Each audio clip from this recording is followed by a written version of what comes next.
My sister tried to wreck my good name at my son's wedding, but she had no idea the truth was ready to hit back. 10 months ago, I, David Carter, gave up a 13-year career as a top PR strategist to take care of my dying aunt, the woman who raised me. My sister Emily called it career suicide. People in the business whispered about me falling apart.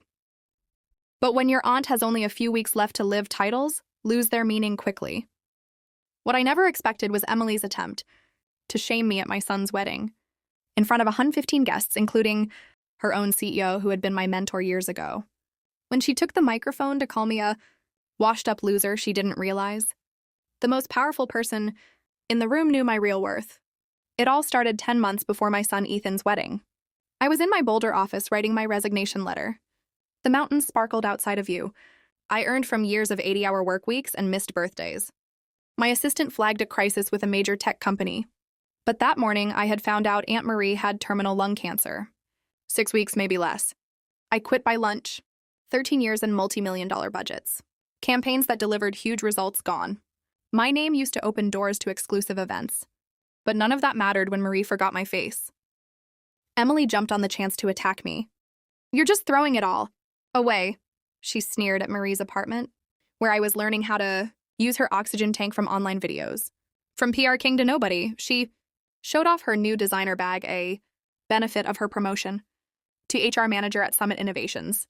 "Some people just can't handle the big leagues," she taunted. I focused on Marie, ignoring the comment.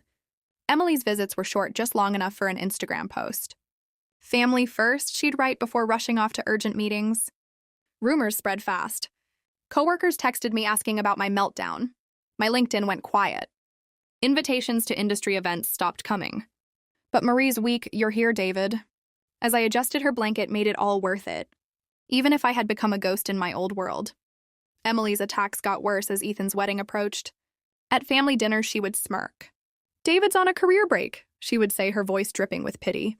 "I just became VP of HR. Our CEO personally chose me." Her social media posts stung. "Choose hustle or give up. Summit rising." Relatives believed her story. My cousin Mark stopped asking for my PR advice. Aunt Judy slid job listings my way, whispering, "For when you're ready." A few days before the wedding, Ethan came over while I was organizing Marie's medication. "Emily's talking bad about you at Summit," he said, helping with Marie's pillows. Ethan was a junior developer at Summit. He worked on a different floor than Emily. "She says you couldn't handle the stress." He paused. "Also, my CEO, Noah Cole, is coming. He asked about you. He knows your PR work." A LinkedIn notification showed someone had viewed my profile. It had Noah's initials. The wedding day arrived at a beautiful vineyard in Boulder. The air was heavy with unspoken tension. Marie was too sick to come. She watched the live stream. Her rare clear moments were my strength. Emily cornered me at the reception, pulling me over to a group of Summit employees. "This is Ethan's dad," she announced loudly. "He used to work in PR, but he took a break. Some people just aren't built for the hard work." I saw Noah nearby, pretending to look at a wine display, but clearly listening. My phone buzzed. A message from NC. "Check your inbox. A Summit offer for $260,000 for head of PR sent weeks ago." I had turned it down to be with Marie. Noah's reply. "The offer is still open." Emily, who had no idea, scoffed louder. "He's basically jobless now," she said as Noah walked closer. The crowd grew. Emily loved the attention. "David had his time," she told a tech executive, "but he failed. I just launched a new project. For Noah Cole.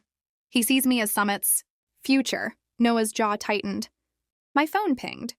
"Your move or mine?" "You texted." Emily's voice boomed. "He gave up a multi-million-dollar career to play nurse. Such a waste." Ethan, next to his new wife Maya, glared but stayed quiet. Noah stepped in, his voice like steel. "Emily, I've heard enough." Her smile vanished as he went on. "I offered David a $260,000 job last month.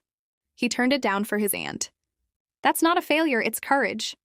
Gasps filled the room. Emily sputtered. "He's unemployed." Noah held up his phone. "He rejected Summit, Amazon, and Intel to care for his family. His PR campaigns were what drove Summit's growth last year." He faced the guests. "Emily has been spreading lies about her brother, saying, 'I'm her mentor, I'm not.'" Emily's phone lit up. She ignored it. Noah didn't. "Your post, hustle or bust, Your summit rising was a reference to David. Whispers grew louder. Noah took the mic. David Carter chose family over fame. That's true leadership. Emily, your actions break Summit's values. You're fired. Right now. Emily swayed, tears falling as security guards approached. Noah turned to me. David, the offer is open, but I bet you have bigger plans. I nodded. Carter PR Solutions is starting next month. We're a company that puts people first and has a heart. Noah smiled. Summit wants in. A $1 million contract, others chimed in. $1.5 million from Nexus. $2 million from Peak Tech. By dessert. I had secured $5 million in promises. Marie passed away a few weeks later. My hand was in hers. Emily emailed an apology admitting her jealousy. I never replied. At Ethan's 1-year anniversary, Emily wasn't there.